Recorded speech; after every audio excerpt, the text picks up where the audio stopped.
mengikuti PKG PJA-nya. Nah, pada hari ini saya akan melakukan KPL. Sebelum saya memulai KPL, saya akan mengikuti salah satu PJA.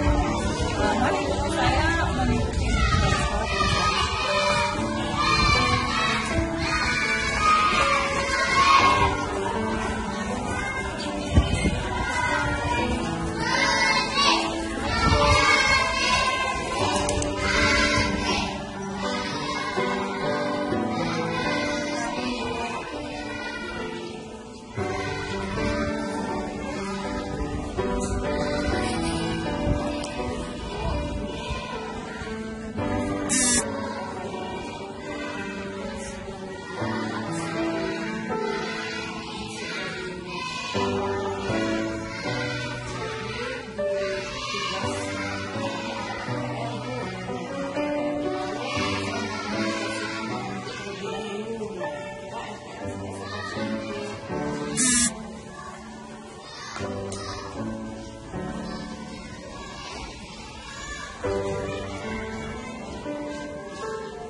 sudah terlena dengan gadget dan kedua makanan siang saji. Dua unsur utama itu sebenarnya sudah menjadi yang membuat siswa kita istilahnya tempat sehat, jadi kearifan. Nah, itu kira-kira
Bismillahirrahmanirrahim. Assalamualaikum warahmatullahi wabarakatuh. Alhamdulillah, pada pagi hari ini kita bersama-sama melaksanakan perencanaan dari Ibu Cici yang satu-satunya dari PJOK untuk melaksanakan rencana tindak lanjutnya dalam dengan judul peningkatan kebugaran dan gaya hidup sehat di sekolah. Jadi Bu Cici mengambil tema meningkatkan kebugaran dan gaya hidup sehat di sekolah. Jadi seperti kita sama-sama ya mensupport semua guru kita yang melaksanakan CGP yang seperti Bu Cici ini melaksanakan PKG AG ya. Kalau ada yang lain nanti bisa melanjutkan atau kita bisa belajar dengan teman-teman kita yang sudah melaksanakan CGP dan ini yang dilakukan oleh Cici sekarang ini. Jadi bapak-bapak, ibu-ibu, kami harap ya kita semua bisa menjadi penggerak yang lebih baik kita laksanakan untuk kita semua. Jadi untuk hari ini kita mulai dengan kemarin ada Ibu Sami, Ibu Rizka, kita laksanakan apa program-program mereka. Kita kerjasama ya, kita bekerja sama, kita mensupport semua teman kita. Kita belajar, kita mengambil praktik baiknya. Inilah yang dapat kami sampaikan untuk hari ini kepada Ibu Cici untuk memberikan atau berkolaborasi dengan kami semua untuk memberikan ilmu-ilmu yang didapat selama pelatihan. Kita semua memang perlu untuk ilmu-ilmu tersebut. Kepada Ibu Cici, dengan hormat kami silakan untuk menyampaikan program-programnya. Demikianlah sambutan dari kami tutup dengan wabillahi taufiq wal hidayah. Assalamualaikum warahmatullahi wabarakatuh.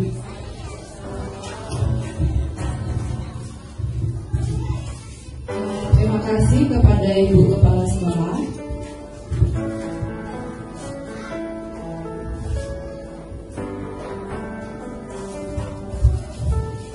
Baiklah, santai saja Ibu, silakan sambil makan. Nah, karena apa?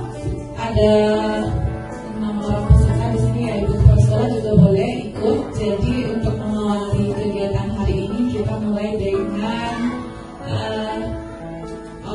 ice breaking. Jaget-jagetnya berbeda aja, kita mengingat waktu, takutnya nanti ini. Tapi ice breaking yang lain lagi. Oke. Bu ada bawa pena, Bu? Ada? Oke. Saya mohon Ibu Salmi, Pak Sumarlan, Pak Hari bikin kalimat dimulai dari kata karena. Terserah, bebas, pokoknya awal katanya karena. Sedangkan Ibu Nova, Ibu Hilda, dan Ibu Ros itu memulai kalimat, buatlah kalimat dengan kata awalnya itu mengapa. Terserah Bu, apa aja yang ada terasa di dalam hati Ibu buat satu kalimat saja. Iya, cukup satu. Cukup satu. Mengawali hari ini ya. Enggak banyak-banyak. Siapa Hari?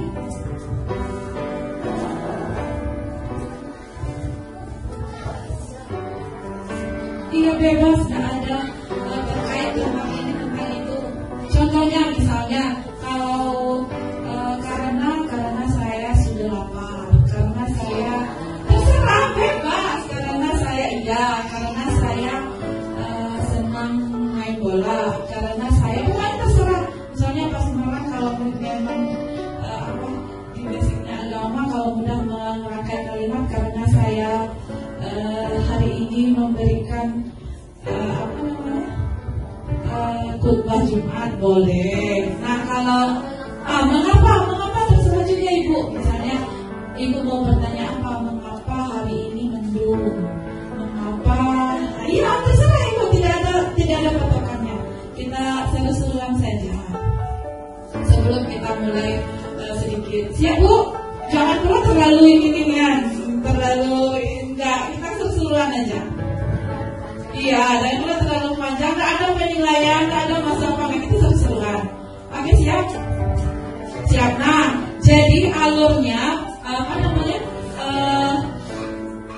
untuk hari ini nanti saya pilih nih dari misalnya saya pilih Bu Ros. Nah, Ibu Ros sampaikan nanti kalimat yang dibuat. Bu Ros tunjuk siapa? Apa tunjuk Pak Hari, apa tunjuk Pak Sumarlan, atau tunjuk Ibu Sal? Nah, nanti kalau selesai, nah saya kasih siapa lagi, nanti nunjuk siapa lagi. Misalnya Ibu Hilda nunjuk siapa lagi. Oke, siap Bu? Oke, Ibu Ros sudah siap. Dari Ibu Ros dulu. Ibu Sal sudah siap Bu? Sudah, oke siap. Disilakan Bu Ros duluan. Kalimat mengapa? Ya, kalau saya membuatnya mengapa pada hari sebelumnya jika malas-malasan belajar. Mengapa pada hari-hari sebelumnya jika malas-malasan belajar? Ibu tunjuk siapa Bu orang bertiga ini Bu? Oh Ibu Sal, oke, coba kita lihat ya.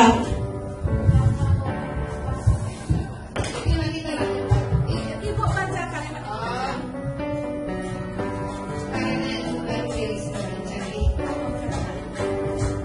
Ini sebenarnya nyambung ya, lumayan nyambung, nggak apa-apa, nyambung atau tidak nyambung tidak apa-apa. Mengapa jika malas-malasan dalam belajar? Karena ilmu baru yang semakin canggih. Oke, silakan Bu Nova. yang nggak beres nggak apa-apa. Mengapa saya berada di sekolah di Ganang sangat nyaman dan tenang? Oke. Kenapa Ibu Nova berada di SD 36 merasa nyaman dan tenang? Ya, ke siapa Bu Nova? Pak Hari, ya silakan Pak Hari. Karena apa? Jangan jawab yang Pak Hari tulis, yang Pak Hari tulis. Iya, yang Pak Hari tulis. Ayo yang Pak Hari tulis.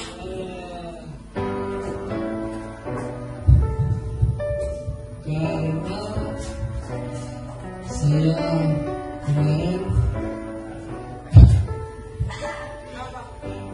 tilawat salat. Karena Pak Hari terlambat sholat, jadi sesuai saja silakan. Jadi apa alasan kenapa Ibu Nova nyaman di SD 36 karena Pak Hari terlambat sholat. Kita minta Ibu ini lagi. Ayo. Mengapa pada pagi tadi salat subuh kurang busuk? Ini langsung curhat ya, karena satu orang nih kita coba dengarkan apa jawabannya kenapa tadi sholat subuhnya kurang kusuk ya Pak. Karena rajin sholat tahajud, pikiran jadi tenang, badan jadi sehat. Ya, karena sholat tahajud, jadi itu seru-seruan saja Bapak Ibu. Jadi walaupun tidak nyambung supaya menggembirakan kita saja. Karena kalau nanti semakin banyak orangnya, nah itu adalah mengawali pagi kita. Nanti boleh dengan murid-murid pun begitu. Jadi dia membuat kalimat sekalian memancing dia bisa membuat kalimat, dia juga seru-seruan walaupun tidak nyambung, tetapi itu untuk menghapuskan kita kepada pembelajaran. Itu saja yang awalnya. Baiklah Bapak Ibu, saya lebih kurang sudah 10 minggu atau 3 bulan itu mengikuti yang namanya PKG PJOK. Nah, tujuan saya mengikuti itu atau motivasi saya kenapa saya mengikuti itu karena saya ingin menambah ilmu dan mempelajari gimana sih apa sih hal-hal baru gitu. Jadi untuk memotivasi teman-teman yang lain jika ada kegiatan jangan takut ikut, tidak ada yang maksudnya membebani kita. Kalau kita tidak tahu nanti kita akan diajarkan. Nah, nanti mungkin untuk kegiatan ini mungkin berikutnya akan diikuti oleh Pak Hari yang sudah diterima untuk kegiatan dimulai bulan September nanti ya Pak Hari. Nah ini merupakan tugas hampir yang nggak mau saling hadap-hadapan ternyata. Oke Bapak Ibu, langsung saja. Di sini ada tugas rencana tidak lanjut saya. Saya memberi judul atau temanya adalah meningkatkan kebugaran dan gaya hidup sehat di sekolah. Nah, yang menjadi latar belakang saya memilih judul ini adalah pertama, sebenarnya kebugaran dan gaya hidup sehat itu merupakan aspek penting yang sadar atau tidak kita dalam pengembangan karakter dan kesejahteraan siswa di sekolah itu. Sebenarnya pendidikan bukan hanya soal akademis siswa saja, tetapi dalam pendidikan itu dia mencakup semua pembentukan termasuk dalam kebiasaan hidup sehat dan dapat dipertahankan untuk seumur hidupnya. Jadi dalam era yang modern seperti saat ini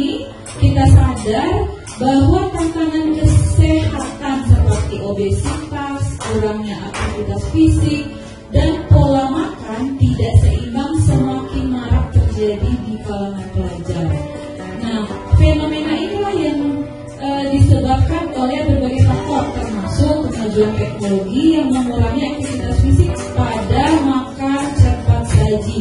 Jadi kita lihat makanan cepat saji sekarang yang sudah marak, biar cepat, emaknya sibuk, bapaknya sibuk, pulang-pulang udah buka mie aja udah selesai. Nah, sebenarnya itu nanti efeknya ke peserta didik. Nah, serta kurangnya pendidikan. Jadi sebenarnya anak-anak kalau kita beri pendidikan, kalau dia tahu oh ini efeknya tidak baik di sekolah untuk kesehatan saya, insya Allah itu akan mengurangi atau bahkan dia akan sadar akan hal-hal tersebut. Nah, itu yang menjadi latar belakang saya mengapa saya ingin mengangkat. Nah, nanti saya akan meminta pendapat dari Bapak Ibu, apa sih sebaiknya ini diangkat atau ada masukan-masukan lainnya. Jadi menurut saya juga sekolah memiliki peran strategis dalam membentuk gaya hidup sehat di kalangan siswa kita dengan memberikan pendidikan yang komprehensif mengenai kebugaran dan kesehatan tentunya.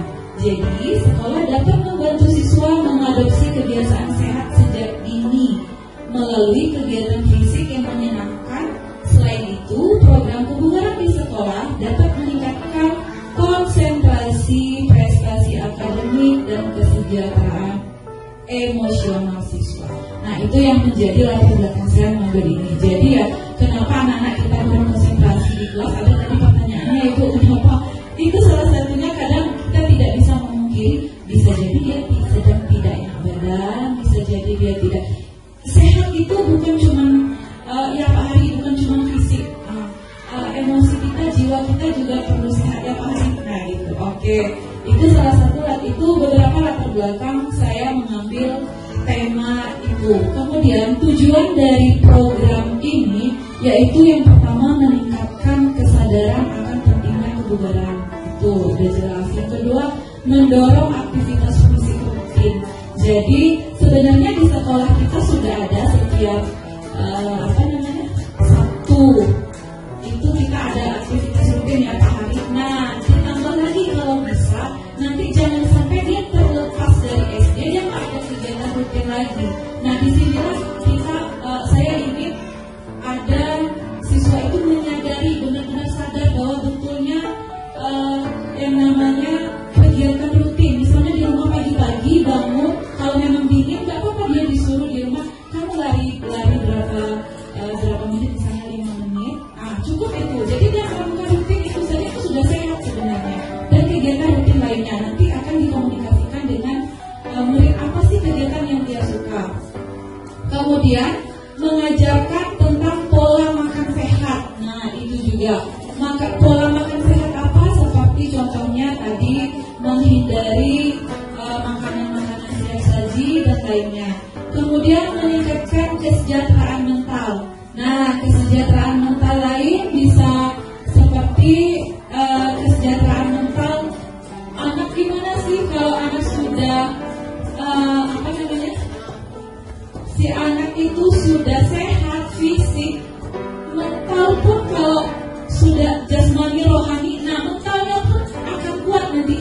Disuruh ke depan dia berani, disuruh ini dia mau. Tetapi kebanyakan anak-anak kita enggak, padahal dia tahu. Nah, gimana itu? Terus kemudian meningkatkan lingkungan sekolah yang sehat, tentu saja kalau semuanya sudah sehat, lingkungan pun sehat. Kemudian membangun karakter positif melalui olahraga.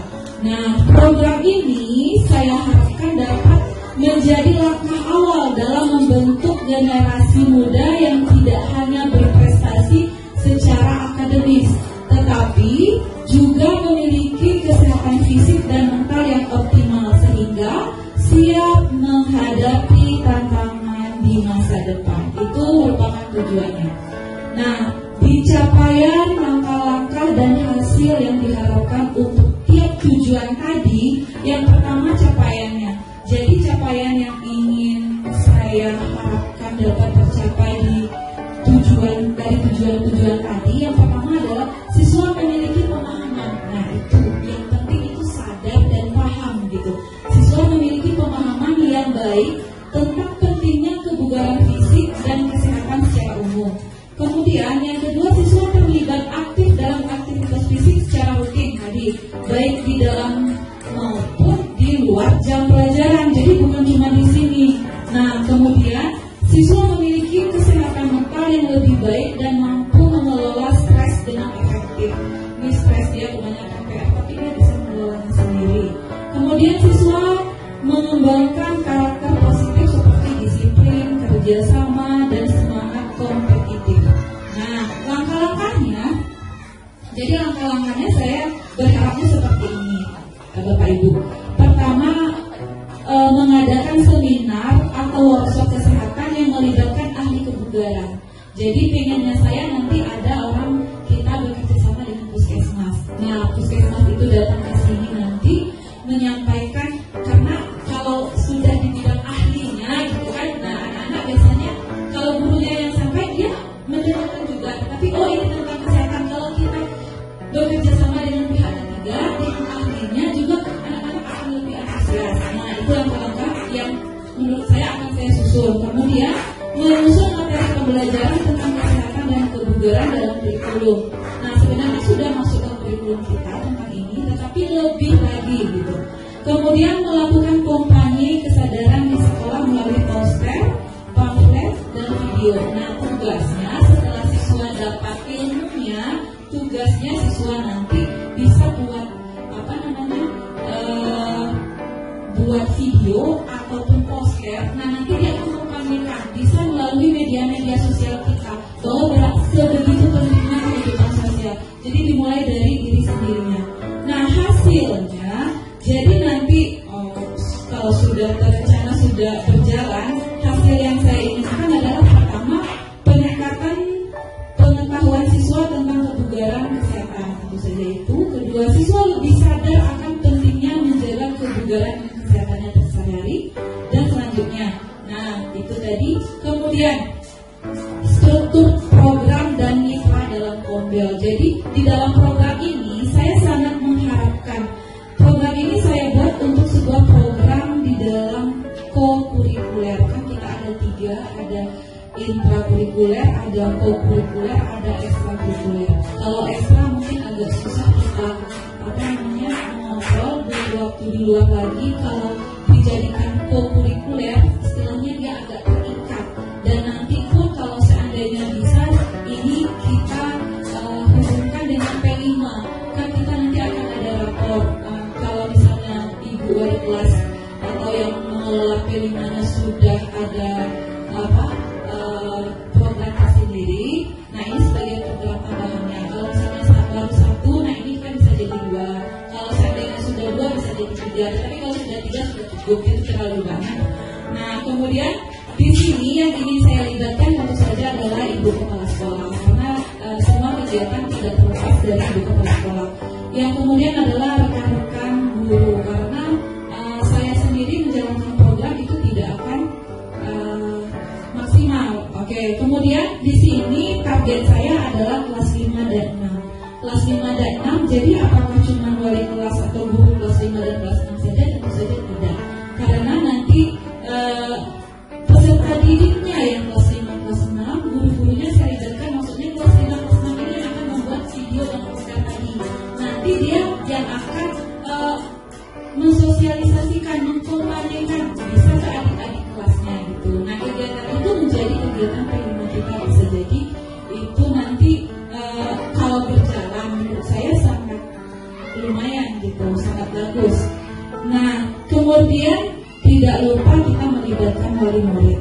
Nah, wali murid untuk membantu anak-anak, karena yang namanya ilmu tidak cuma dapat didapat di sekolah, tetapi juga bisa didapatkan dari wali murid. Karena wali murid itu banyak wali murid background-backgroundnya. Nah, maksudnya ada wali murid yang memang mengerti tentang kesehatan, seperti misalnya orang tuanya lulusan bidan, atau orang tuanya lulusan perawat, bisa. Kemudian pihak puskesmas yang sudah saya jelaskan tadi, saya berharap bisa bekerja sama dengan puskesmas dan semua stakeholder yang bisa diajak untuk bekerja sama. Oke, sebelum saya masuk masuk selanjutnya, mungkin ada Bapak Ibu yang mau menanggapi terlebih dahulu, kira-kira? Oke, Pak. Kalau tidak ada, kita lanjutkan nanti di sesi tanya jawab saja. Kemudian di sini ada pernyataan tentang kapasitas yang dimiliki sekolah. Jadi Bapak Ibu, kalau di SD kita, alhamdulillah, saya menyadari bahwa aset kita itu sudah lumayan. Walaupun mungkin masih ada kekurangan-kekurangan, tetapi aset yang ada, apa yang ada ini bisa kita manfaatkan untuk menunjang program, apapun program, bukan hanya program yang saya buat, bukan hanya program yang dibuat oleh ibu kepala sekolah atau guru-guru tertentu, tapi semua guru silakan. Apapun di sini saya ingin mengajak, mari kita gunakan aset yang ada. Kita jangan berpikir terhadap aset yang tidak ada gitu. Misalnya Pak Hario nggak mau ngajarin basket karena, maksud saya nih, nggak mau ngajarin basket karena tidak ada ring basket. Nah, jangan berpikir seperti itu. Jadi kita gunakan aja, belum ada ring basket, kita gunakan apa sebagai ring basketnya. Misalnya tempat duduk, kita balik, itu nanti dia masukkan bola ke situ aja dulu, lempar bola, bisa masuk nggak, bisa pas nggak gitu. Nah, jadi di sini saya kembali ke program saya. Untuk kapasitas atau yang dimiliki aset oleh sekolah itu adalah aset manusia. Aset manusia tentu saja guru-guru yang kreatif. Semua kita mampu, saya rasa sangat mampu, baik di bidang IT ataupun di bidang lainnya. Kemudian aset budaya dan agama, tentu saja tentang bagaimana budaya hidup sehat. Hidup sehat itu kalau di dalam agama gimana, tentu saja mau sholat pun kita duduk dulu kan. Nah, itu sudah kebersihan. Nah, kebersihan adalah sebagian dari iman. Kemudian aset fisik, kita punya lapangan yang cukup besar, walaupun tidak kalau untuk lapangan bola tidak cukup, tetapi sudah cukup memadai lapangan kita. Kemudian aset sosial melibatkan semua komunitas-komunitas yang ada.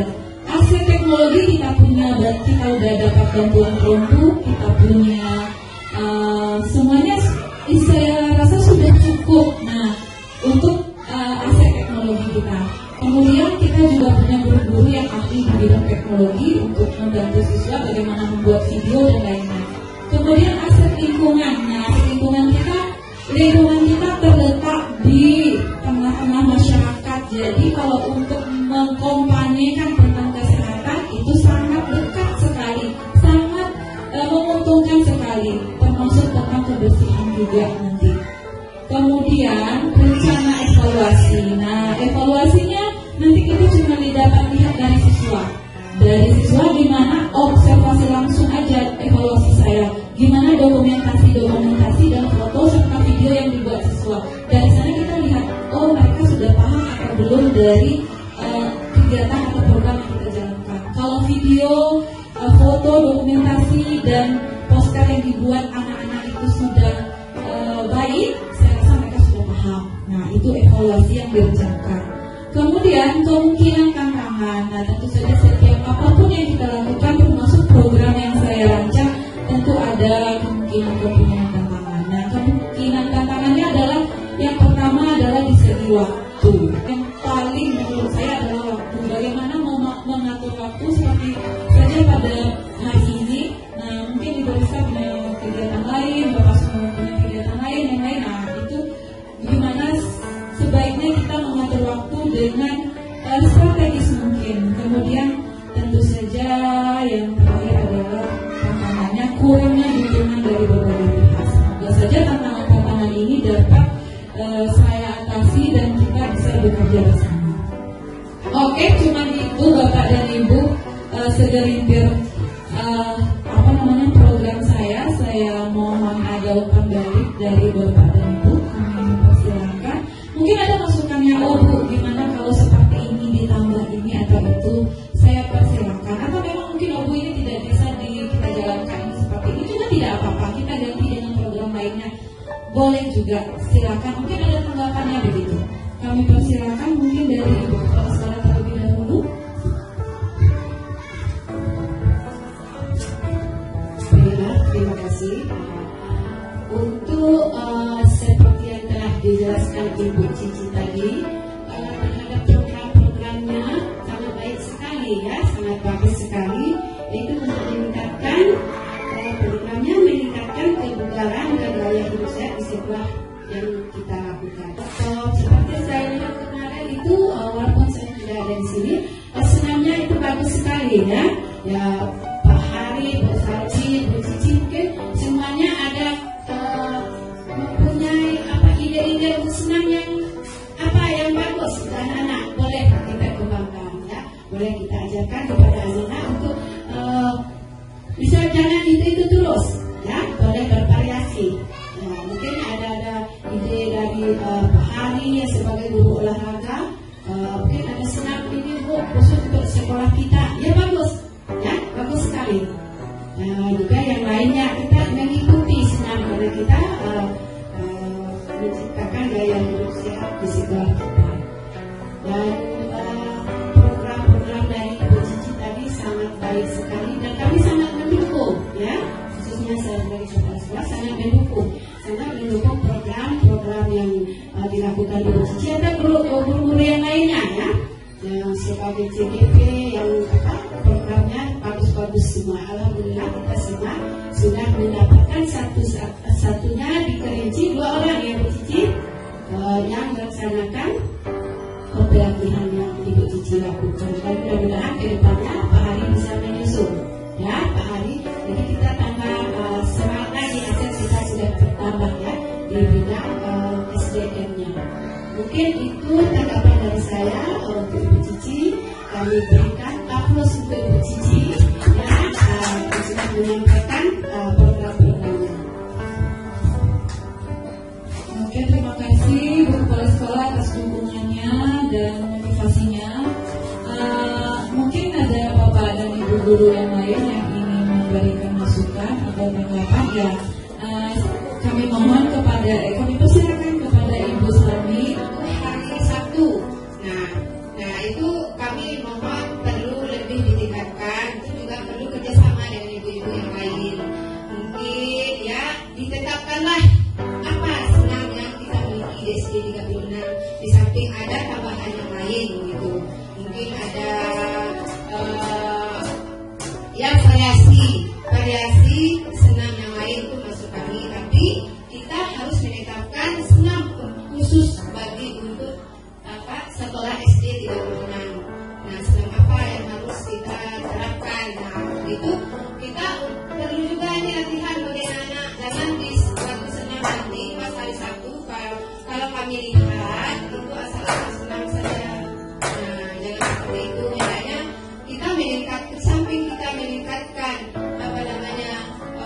motivasi anak, kita juga meningkatkan kesehatan bagi anak. Jangan geraknya asal gerak saja begitu. Nah, marilah kita meningkatkan kita tetapkan senam apa yang kita miliki atau kita ajarkan di anak-anak SD, khususnya di SD kita gitu. Ya itu perlu ya, itu kerjasama dengan guru PJK. Di samping itu ya kolaborasi juga dengan ibu-ibu yang lain. Nah, itu saja yang dapat kami sampaikan. Ya, silakan kalau ada tambahan dari ibu yang lain.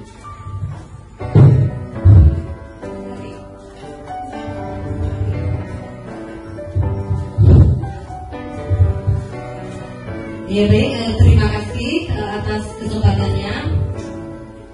Saya cuma menambahkan sedikit dari Ibu Salmi. Tadi soal kebugaran, ya, Bu Salmi lebih ke kebugaran.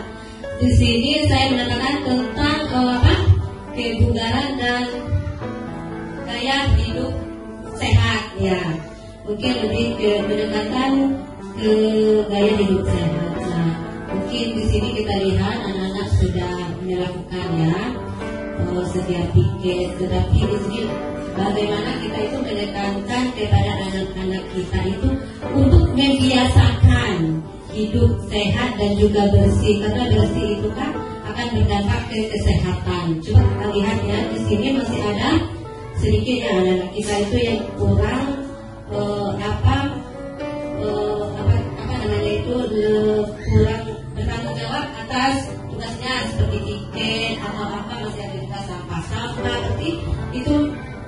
menunjukkan lingkungan kita itu kurang bersih dan sehat. Nah, ini bagaimana caranya kita itu menumbuhkan rasa kesadaran kepada mereka. Mereka itu tanpa diberitahu secara langsung mereka bisa sendiri untuk melakukannya, seperti membuang sampah atau ada sampah yang berserakan, mereka langsung untuk membersihkannya. Mungkin itu saja tambahan dari saya untuk dari Ibu Salmi tadi, yang mungkin untuk selanjutnya akan ditambahkan oleh Pak Hari.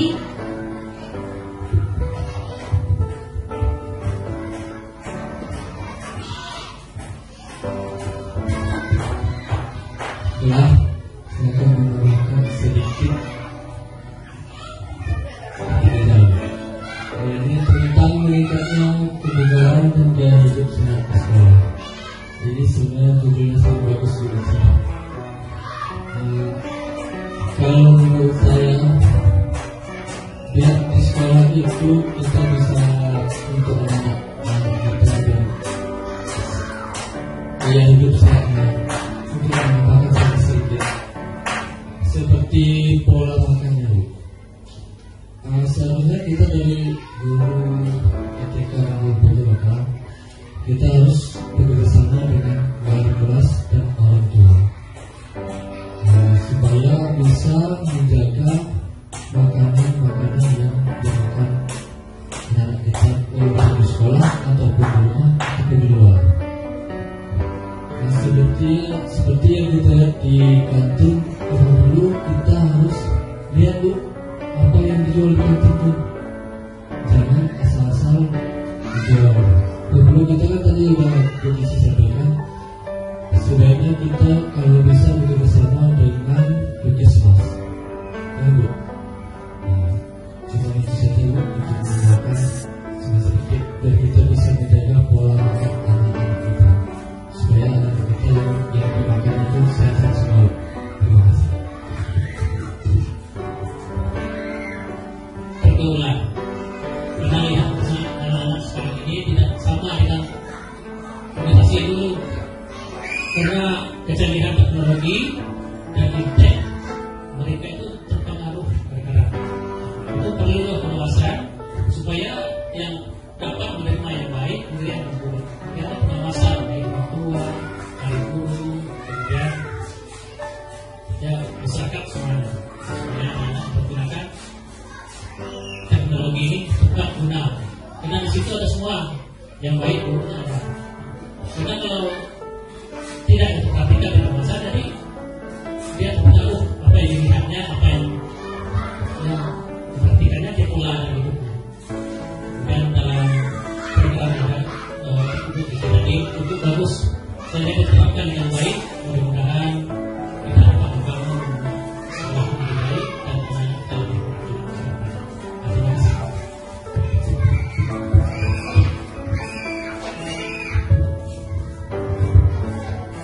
Terima kasih atas semuanya. Saya tidak menyangka antusias dan masukannya sangat banyak. Nanti akan semuanya akan menjadi sebuah pertimbangan. Seperti yang dikatakan Ibu Salmi, mulai dari Ibu Kepala Sekolah, yang disampaikan Ibu Salmi. Sebenarnya memang itu tujuannya. Satu, kita punya ciri khas. Apa sih yang rutin bisa dilakukan oleh siswa kita? Kalau kita punya ciri khas, oh ini ada ciri khas, terus ditambah lagi yang lain-lainnya Pak Hari, itu akan menjadi PR antara saya dan Pak Hari mungkin, dan guru lain mungkin punya masukan, nanti akan berkolaborasi. Karena kalau cuma membuat istilahnya, kalau banyak kepala yang memikirkan itu akan jauh lebih baik daripada satu kepala yang Pak Hari. Nah, kemudian yang disampaikan oleh Ibu Noni juga. Nah, itu sebenarnya inti dari program saya, kesadaran dalam diri anak. Jadi di sini itulah gunanya seperti yang dikatakan oleh Pak Sumarwan juga.